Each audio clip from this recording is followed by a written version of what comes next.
Lucas, Lucas capítulo 4.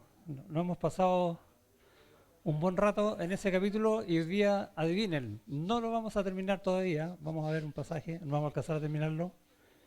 Así que nos queda Lucas 4 hasta el próximo domingo. Y ahí el próximo domingo sí les prometo que vamos a terminar el capítulo.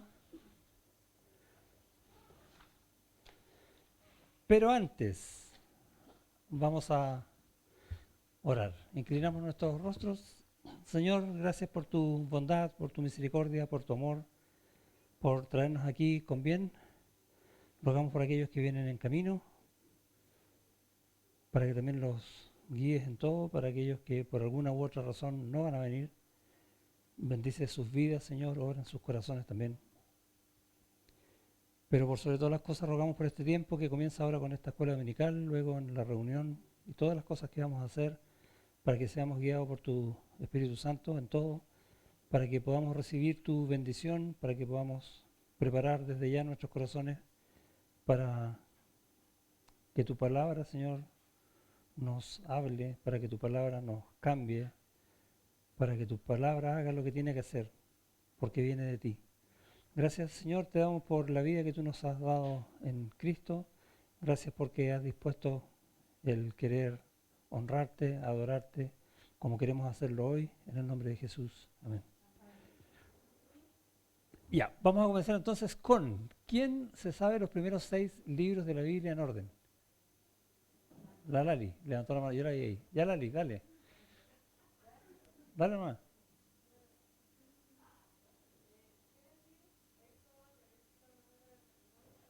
Bien, ¿alguien más se lo aprendió?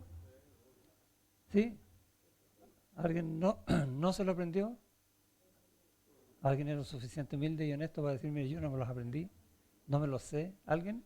¿No? Eso. Entonces ya, sabemos los 6. ¿Qué significa eso? Que el próximo domingo vamos a partir desde Ruth hasta Crónicas. ¿Cuál de los dos Crónicas? ¿Primero o segundo? No, pues si ya llegamos a jueces. Perdón. Josué. Sigo jueces. Está metido. Es que en la lectura diaria yo estoy en jueces. Nada que ver. Me confundí. Entonces, partimos en jueces y llegamos a Crónicas. ¿Segundo?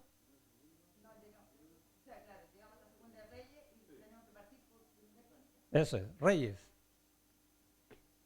Jueces. Segundo Reyes. Segundo, no segunda. Bueno, es carta. Segundo, es libro. ¿Estamos? Entonces, para el próximo domingo ya tenemos 12 libros. Y después nos vamos a pedir que los digan al revés. No, no. No, en el orden, no, está bien. Sí, ahora vamos a Lucas 4. Gracias por la participación y tenemos que ir, es básico aprenderse el orden de los libros de la Biblia. ¿Dónde está Lucas? No lo encuentro. No. Eh, Lucas capítulo 4, que comienza con la tentación a Cristo, ¿recuerdan? Luego Cristo va a su tierra, va a predicar, comenzó predicando ¿qué cosa? Que Él es el Mesías. Enseñando una cita ya en Isaías 61, versículos 1 y 2, que dijo que esta escritura se ha cumplido hoy delante de ustedes, ¿se acuerdan?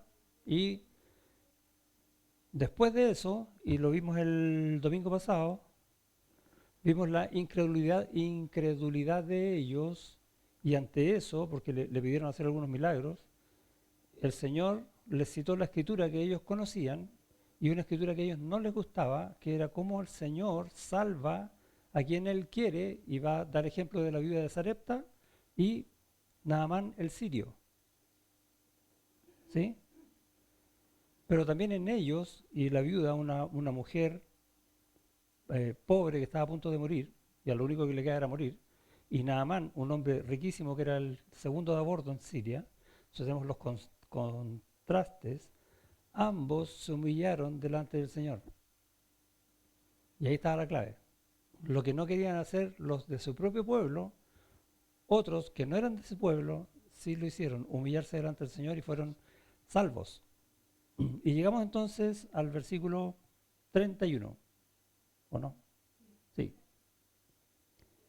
Entonces vimos Jesús presentándose como el Mesías y el domingo pasado Jesús presentándose como un profeta.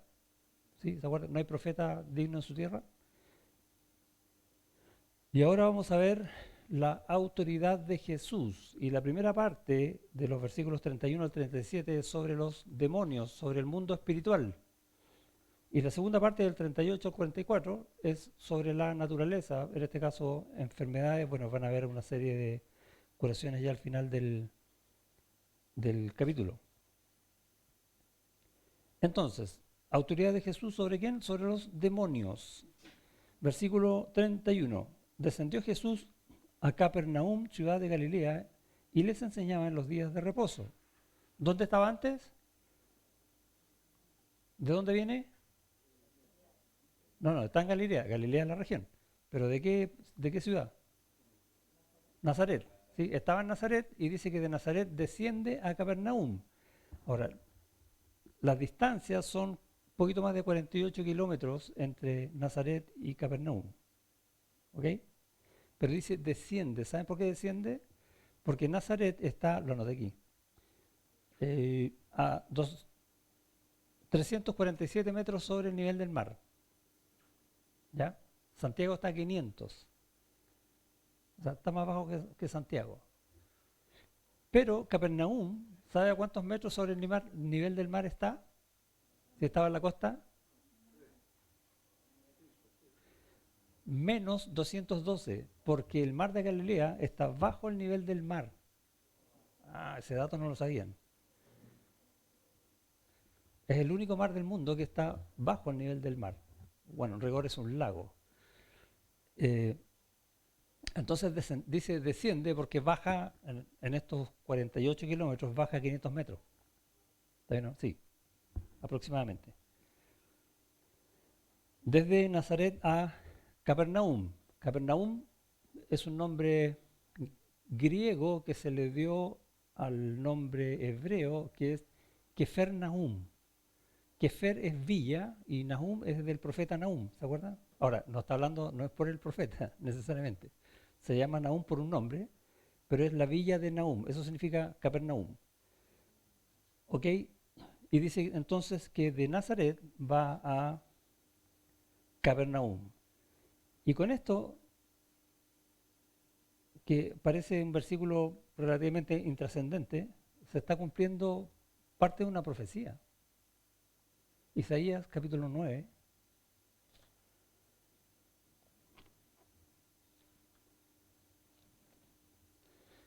Versículo 1.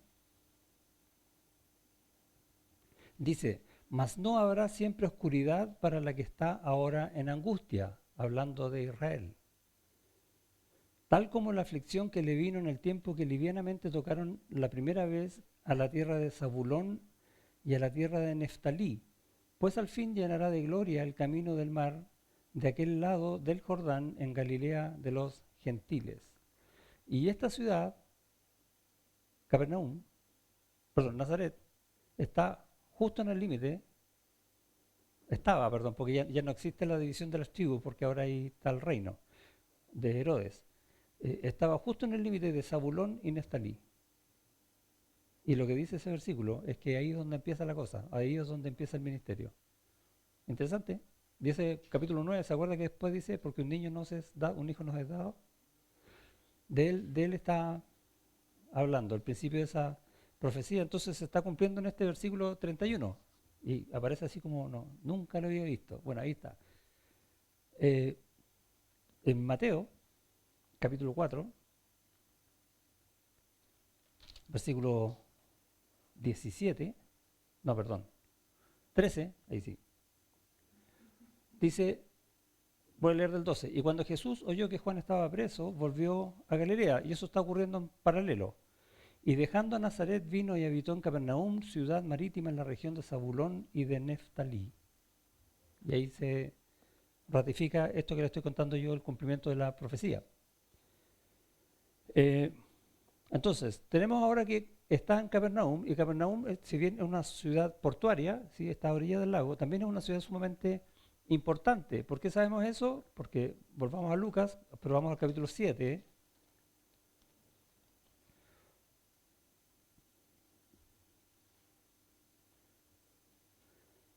vamos a ver la curación de un siervo del centurión.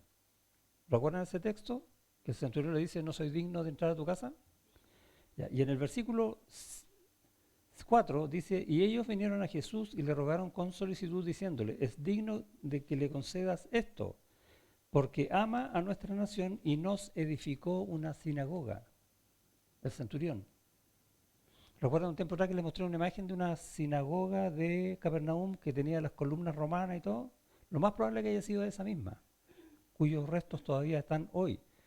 Ahora, para que un centurión construya una sinagoga tiene que haber pasado mucho tiempo. Y que un centurión esté mucho tiempo en una ciudad es porque la ciudad es importante, es muy importante. ¿Ok?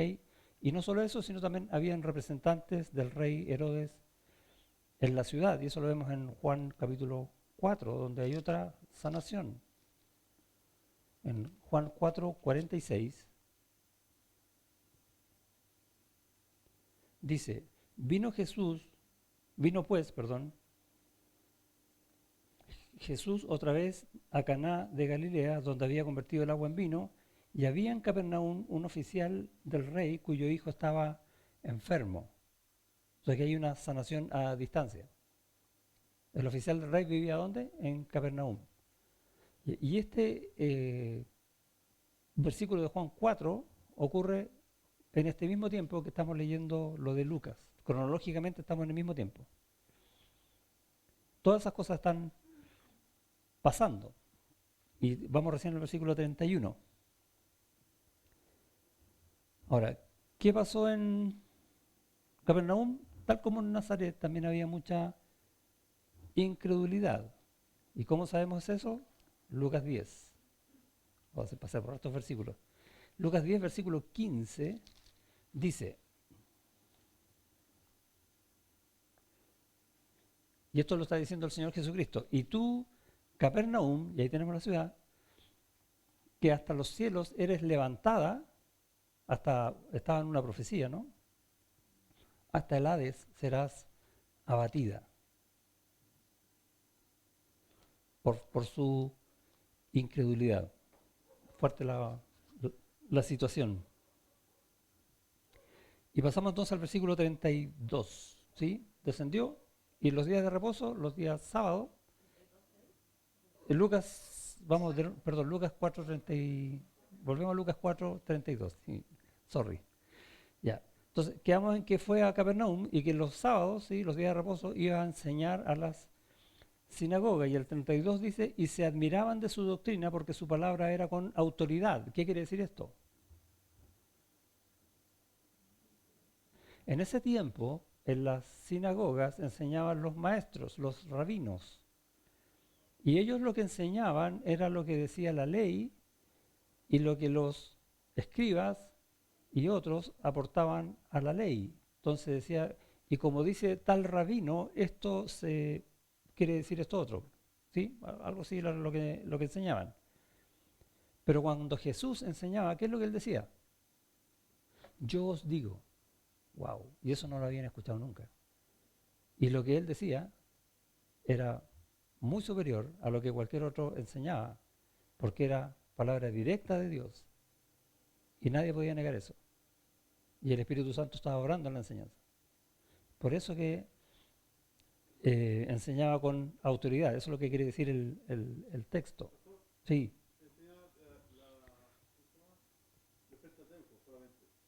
No. Tenían escrito hasta 400 años antes, ya tenían escrito todo el Antiguo Testamento, el Testamento que tenemos nosotros en nuestras manos, completo. De hecho, hay profecías de Oseas que hace alusión, hay varias, de Isaías, por ejemplo, que hace alusión acá. Vemos que la primera enseñanza allá en Nazaret leyó Isaías. ¿Sí? Entonces, los saduceos enseñaban el Pentateuco.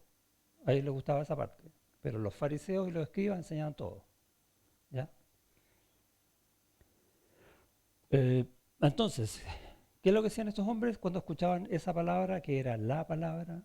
Se admiraban, quedaban mudos. Esa es la idea.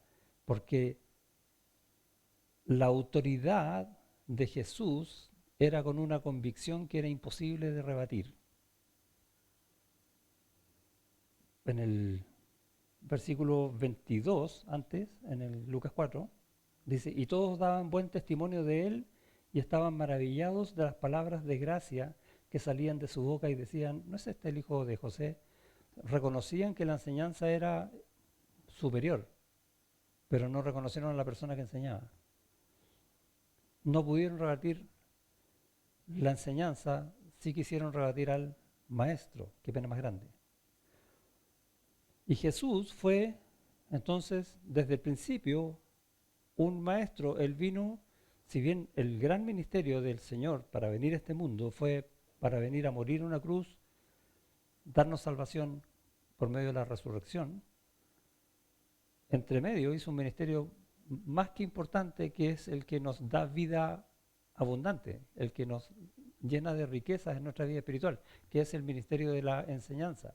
Él va a ser un maestro y siempre va a estar enseñando. Entonces, y vemos un montón de textos, por ejemplo, estamos en Lucas 4, vamos a Lucas 8, versículo 1, dice, aconteció después que Jesús iba por todas las ciudades y aldeas predicando y anunciando el evangelio del reino de Dios, y los 12 con él, y estuvo enseñando tanto así que hasta el final, por ejemplo, podemos ir a Lucas 20, hasta el final de su vida en la tierra, sigue enseñando. Lucas 20, versículo 1, sucedió un día que enseñando Jesús al pueblo en el templo y anunciando el evangelio, llegaron los principales sacerdotes y los escribas con los ancianos. ¿Qué estaba haciendo él?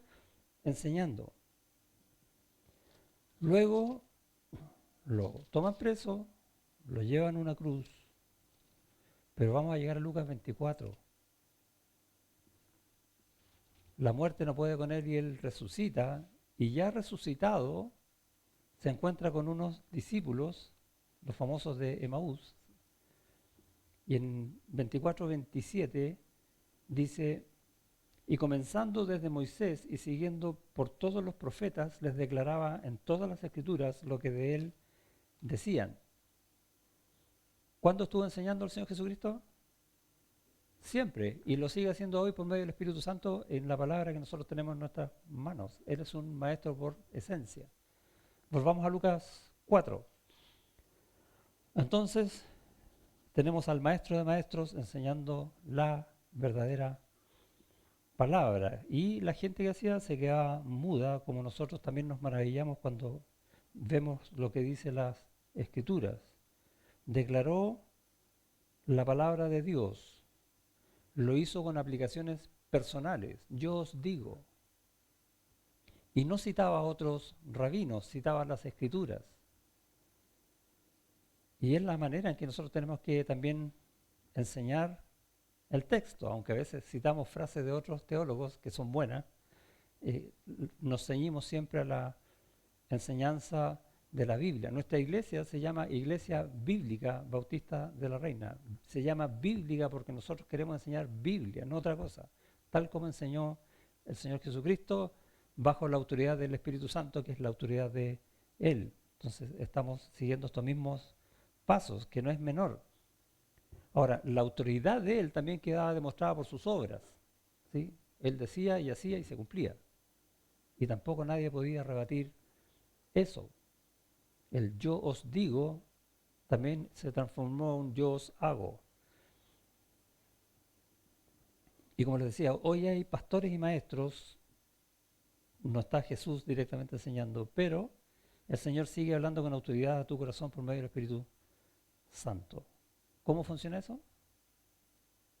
Juan 16. ¿Qué dice en Juan 16? ¿Se acuerdan que en Juan 14 dijo que Él se iba a ir, pero no nos dejará solo? Yo os daré otro consolador. Y en Juan 16, versículo 13, dice, pero cuando venga el Espíritu de verdad, el otro consolador, Él os guiará a toda la verdad. Y ahí está. Esa es la manera en que el Señor está orando hoy. Que cuando Él se vaya, es el Espíritu el que nos va a guiar a toda la verdad. ¿Qué verdad? La verdad de Él, su palabra. Porque no hablará por su propia cuenta, sino que hablará todo lo que oyere y os hará saber las cosas que habrán de venir, y Él me glorificará, porque tomará de lo mío y os lo hará saber. ¿Cuántas veces damos gracias al Señor? Porque Él dejó estipulado eso para que nosotros pudiéramos saber todo lo de Él hoy, 2000 y años después. Todo lo que tiene el Padre es mío, por eso dije que tomará de lo mío y os lo hará saber. Está escrito lo que nosotros estamos haciendo hoy. Y cuando tomamos la palabra cada día en nuestras casas, eso está escrito en la Biblia. Es su autoridad obrando por medio del Espíritu Santo que nos habla al corazón hoy, así como Él les habló a los israelitas en ese tiempo. Exactamente igual. Tremendo, ¿no? Espectacular.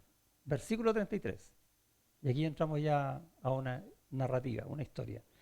Estaba en la sinagoga un hombre que tenía un espíritu de demonio inmundo, el cual exclamó a gran voz, diciendo, déjanos. ¿Qué tienes con nosotros, Jesús Nazareno? ¿Has venido para destruirnos? Yo te conozco. ¿Quién eres? El Santo de Dios.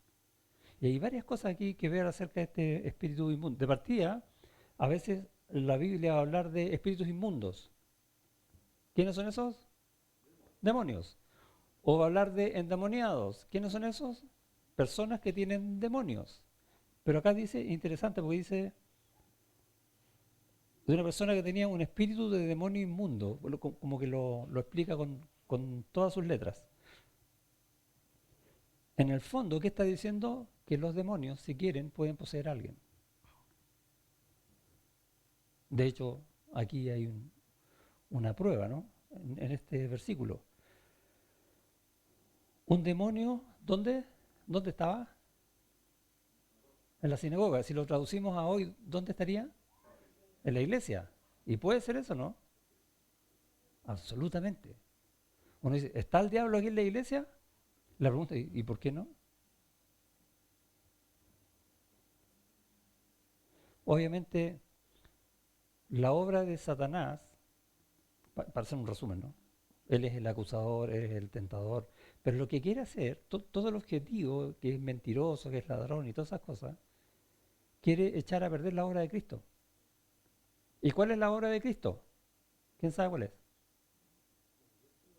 Yo edificaré mi iglesia, eso es lo que está haciendo ahora, ¿no? Y las puertas del Hades no progresarán contra ella, ¿no? ¿Y qué quiere hacer Satanás? Vamos a ver si es cierto, po. Yo te voy a echar abajo tu obra. Eso es lo que está haciendo Satanás. Por lo tanto, ¿a quién va a atacar Satanás? A la iglesia. A mí probablemente no me va a atacar, bueno, suponiendo que yo no soy pastor, ¿no? Porque no tengo mayor peso en la iglesia o no estoy ni ahí con la iglesia, o ya me atacó, no sé. Eh, pero si yo estoy haciendo en la iglesia todo lo que Dios quiere para que la iglesia crezca, va a atacar la iglesia y a aquel que está moviendo la iglesia para ello. ¿Sí o no? Lo que quiero decir con esto es que muchas veces pensamos que Satanás se dedica a hacer ataques personales. Y la respuesta es sí y no. Porque los ataques son para la obra de Cristo. Ahora, que si para eso le va a llegar a alguien y se transforma en personal, pero la persona no es el objetivo es la obra de Cristo. O sea, Satanás no me va a atacar a mí por mí. Satanás si me ataca a mí va a ser por ustedes. Eso también para que lo tengamos claro. Y de alguna manera cuando pensamos esas cosas, la gloria del Señor permanece mucho más fuerte, ¿sí o no? Porque la lucha es contra Él. Pero Dios nos usa a nosotros y eso lo glorifica. Entonces quedamos en que había un demonio en la sinagoga. Ahora, en la sinagoga, ¿quiénes podían entrar?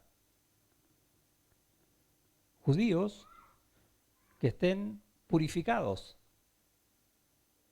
¿Sí? Algunas iglesias, por ejemplo, hoy en día mantienen ese rito de que si tú entras, tienes que agarrar el agua bendita y hacerte un montón de cosas para poder entrar. La idea es purificarte para poder entrar. Bueno, los judíos hacían lo mismo. Si había alguno que estaba inmundo porque había hecho algo que no corresponde en la ley, no podía entrar a la sinagoga. Por lo tanto, la persona que tenía el demonio estaba limpia, de acuerdo con la ley judía, con las tradiciones judías, pero en realidad, ¿cómo estaba? Completamente inmundo, espiritualmente. Pero ellos eran incapaces de ver esto, y es como un contrasentido. En el lugar donde se exige santidad, había la mayor cantidad de inmundicia, había demonios. 100% inmundo. O sea, el hombre cumplía todo religiosamente, pero estaba completamente inmundo, su corazón estaba sucio. Y eso también es un mensaje para nosotros. Si nosotros, bueno, nosotros deberíamos estar todo el tiempo con un corazón limpio delante del Señor para tener comunión con Él, pero mayormente si venimos a la iglesia para tener comunión con los hermanos, ¿cómo tiene que estar nuestro corazón? Ahora, ¿qué puede hacer un demonio con los creyentes? ¿Puede posesionarse de un creyente? No. ¿Y por qué sabemos que no? Porque la Biblia lo dice. Colosenses, capítulo 1,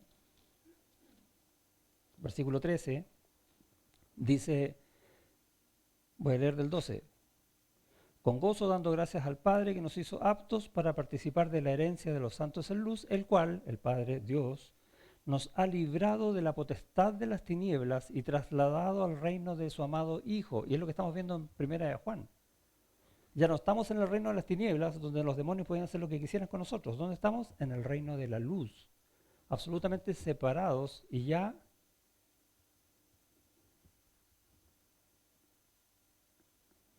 sellados. Bien, esa era la palabra. ¿Sellado por quién? Por el Espíritu Santo. Efesios 1:11. Bien, estamos. Entonces ya tenemos ocupado, por decirlo así, la parte espiritual nuestra con el Espíritu Santo que la llena, es la plenitud de Cristo. No cabe nadie más allí. Y Dios se ha encargado de hacer eso. Ahora, Efesios, vayamos a Efesios capítulo 4 para ver algo que nos puede complicar con respecto a los demonios. Pero Efesios no habla de demonios, sí habla. Efesios 4:26, airaos pero no pequéis, ¿sí? Yo no me enojo nunca, sí, claro. Siempre nos vamos a enojar por algo, porque siempre van a ocurrir cosas que nos contrarían. Por ejemplo, que alguien trate a otro injustamente, de acuerdo con lo que el Señor describe que es la verdadera justicia.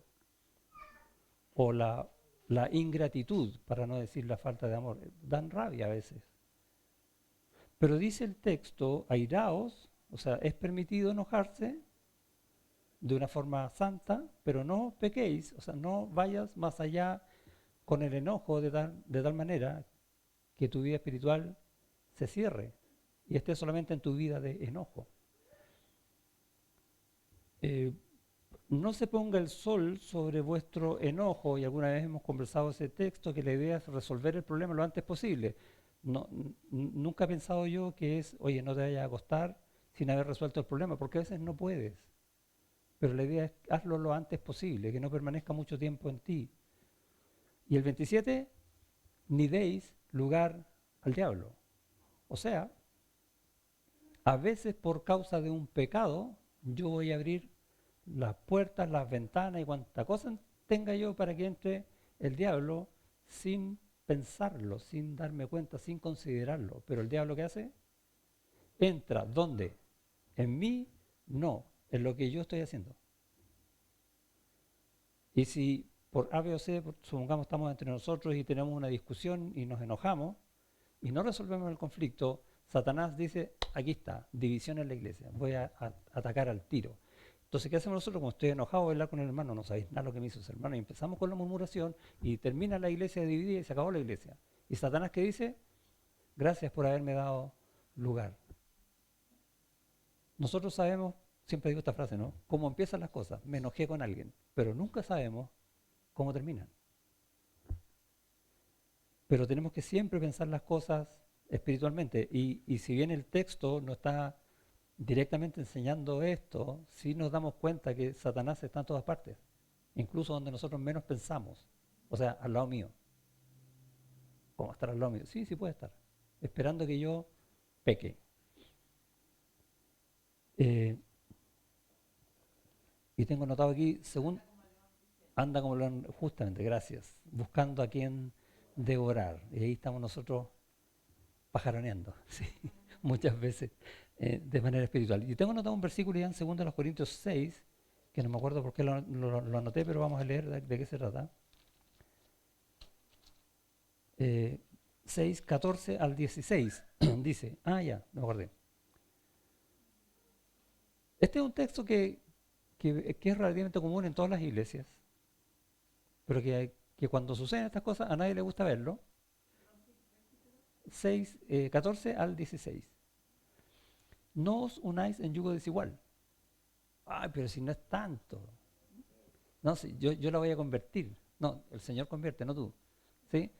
Y nos autoconvencemos de cosas que el Señor dice, no, no lo hagas. No, no, pero yo lo voy a hacer, pero lo voy a hacer bien. No, el Señor dice, no lo hagas. No, no peques. No, si yo voy a pecar, pero lo voy a hacer bien. ¿Te das cuenta, no?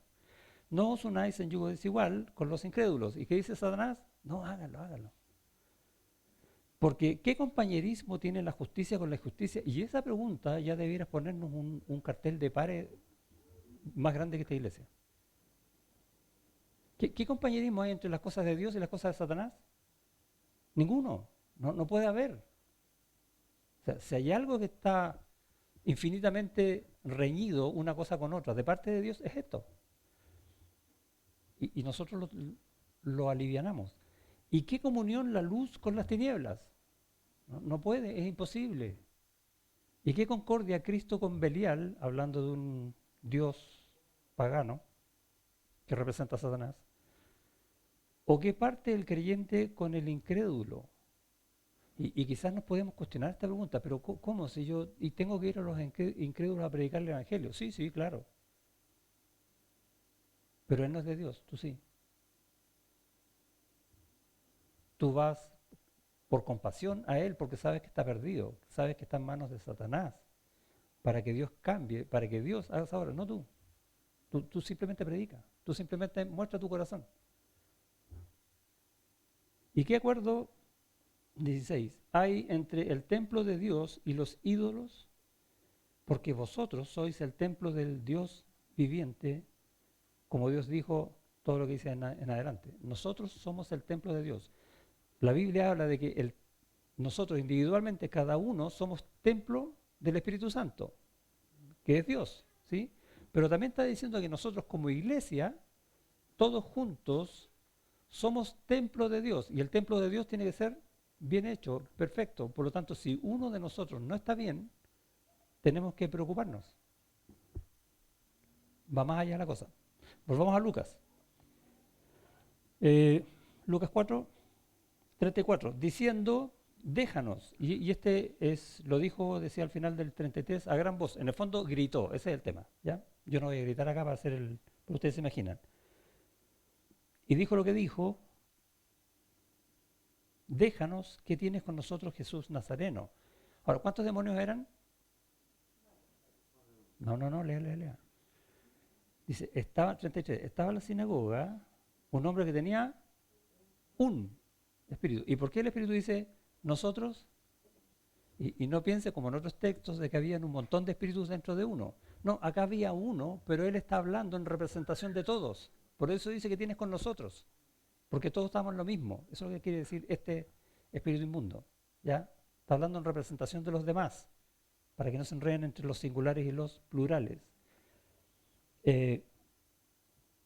¿Por qué dijo eso? Porque los demonios saben que están condenados. En Judas 6, por ejemplo, no voy allá, pero dice que hay demonios que están encadenados en prisiones eternas. ¿Sí?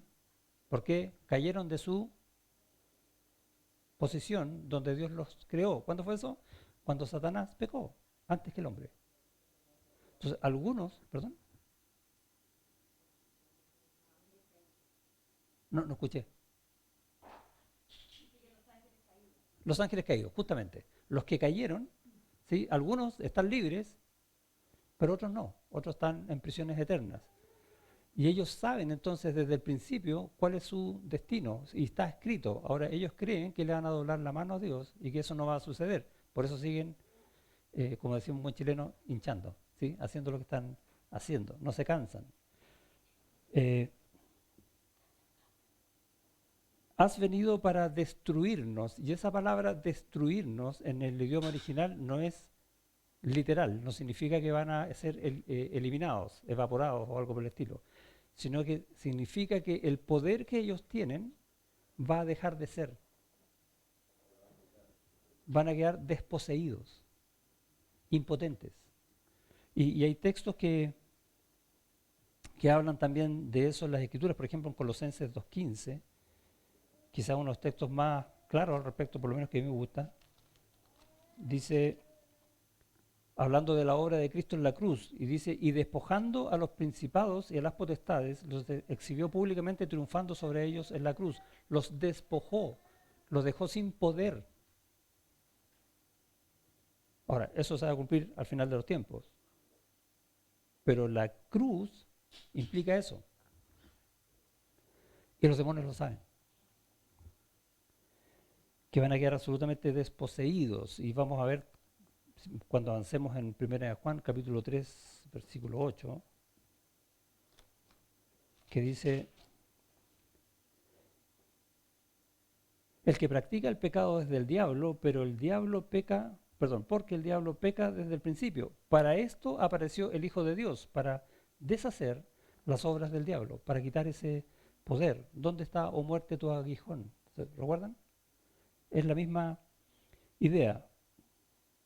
Saben entonces quién es Jesús y saben que es el Santo de Dios. Ahora, yo les cité puros textos que van después de esto, pero ellos saben porque hay profecías acerca de esto. En Oseas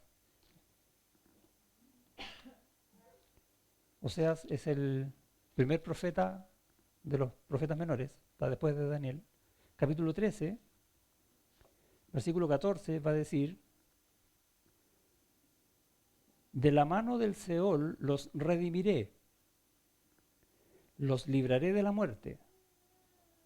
Y aquí va a decir esto a Satanás, a los demonios. Dice, oh muerte, yo seré tu muerte.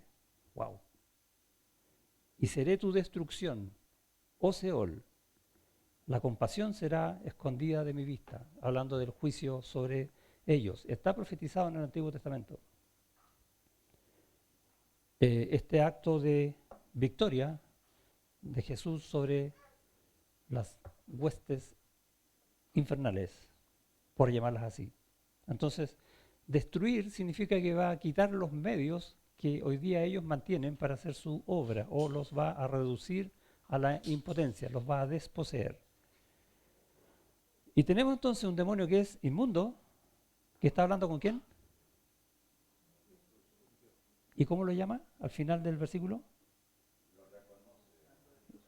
Lo reconoce, es el único que lo reconoce, ese es un tema, es el único en toda la sinagoga que reconoce quién es, y lo llama el Santo de Dios. Y no es cualquier nombre, ¿quién es santo como Dios es santo? Que nómbreme todos los que sepan. ¿Hay alguien o no? Nadie. Nadie es santo como Dios. Y el demonio está reconociendo eso. Sin pecado. Nosotros hemos sido santificados, pero tenemos pecado. Solo Dios es así. Y en el fondo le está diciendo a este Jesús Nazareno, tú eres Dios. Esa es la declaración. Y Lucas lo dice desde el principio cuando se le revela a María que va a tener un hijo y que ese hijo es Dios. El santo ser que nacerá. Allá en Lucas 1:35. Un inmundo con el santo, increíble.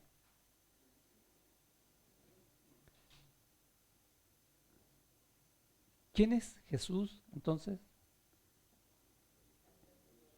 El santo de Dios, Dios, en un cuerpo humano, Dios. Ahora, mira lo que dice el texto. 35. Y Jesús le reprendió diciendo, cállate y sal de él. Dos instrucciones, una que se calle y el demonio se cayó, silencio absoluto, no pudo hablar más, Y la segunda, sal de él, y el demonio salió. ¿Quién es el que tiene el poder? Porque el demonio, mientras no vea a Dios, puede pensar que puede hacer lo que quiera hacer, y de hecho lo hace. Pero cuando lo ve, ¿se acuerda el pasaje en Isaías? Y vieron mis ojos al rey, a Jehová, a los ejércitos. ¿Cómo estaba Isaías? Pensando que tenía que morir. Pero antes de eso, ¿cómo estaban los serafines que habían ahí? Dice que tenían 6 alas, pero con 2 de ellas se cubrían el rostro para no ver la santidad de Dios. Santo, santo, santo Jehová de los ejércitos. ¿Quién puede estar delante de Dios y no morir? El temor a Dios, y en este caso por causa del pecado, el terror a Dios. Y eso es lo que está viendo el demonio acá. Y no puede luchar contra eso, no tiene el poder. Entonces, el demonio, derribándole en medio de ellos, en medio de toda la gente, derribando a este hombre, salió de él y no le hizo daño alguno. Y esto es parte de la providencia de Dios, que el demonio no haya podido dañar a este hombre. Y estaban todos maravillados, y esta palabra a veces también nos lleva a error, porque siempre que pensamos en una maravilla, pensamos en algo que es bonito, ¿no? ¿Sí? Éxodo, capítulo 15. Después de cruzar el Mar Rojo, Moisés da un cántico.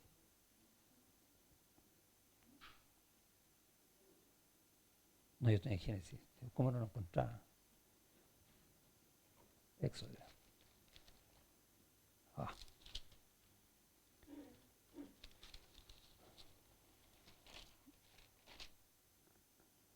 Y dice en el versículo 11, ¿quién como tú, oh Jehová, entre los dioses? Y nos imaginamos esta escena ya en la sinagoga, ¿no?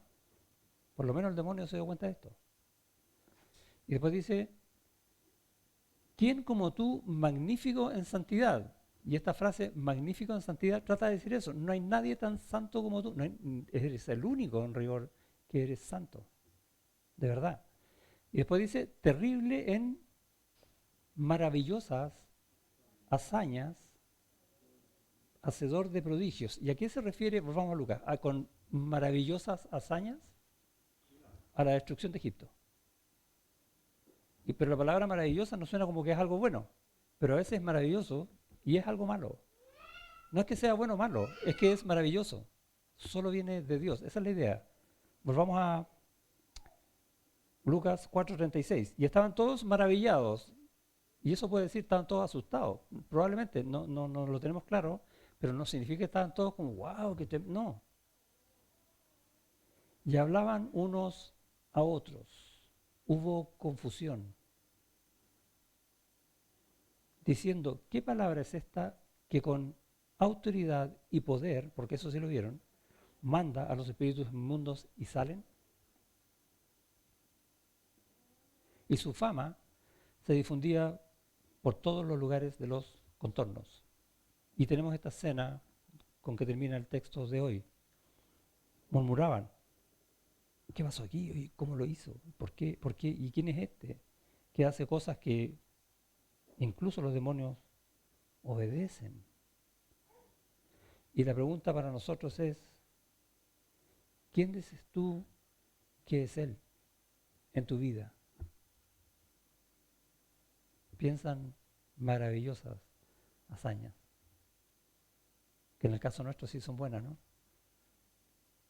Tenemos un gran Dios que mora en nosotros, que hace estas maravillas en nuestras vidas. ¿Quién es Él para ti? ¿Quién es Él para mí? Oramos para terminar. Gracias, Señor, te damos por tu bondad, por tu palabra, por